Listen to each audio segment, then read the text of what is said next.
Le premier critère, c'est de s'intéresser d'abord à une pratique sportive amateur et non pas professionnelle.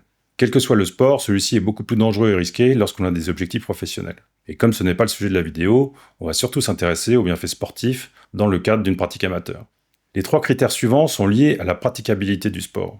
En premier, c'est l'adhérence, c'est-à-dire le fait de pouvoir pratiquer régulièrement sans contrainte.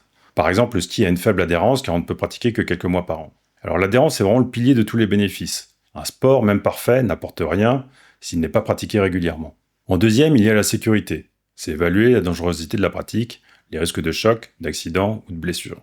En troisième, c'est la longévité, c'est-à-dire la possibilité de pouvoir pratiquer le sport dans la durée jusqu'à un âge avancé. Car plus on vieillit, plus le sport devient fondamental pour rester en bonne condition physique.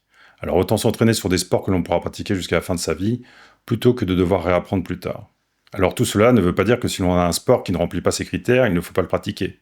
C'est toujours intéressant de faire du ski en hiver ou du kitesurf en été. Mais juste qu'il vaut mieux le voir comme un plaisir plutôt que pour sa santé.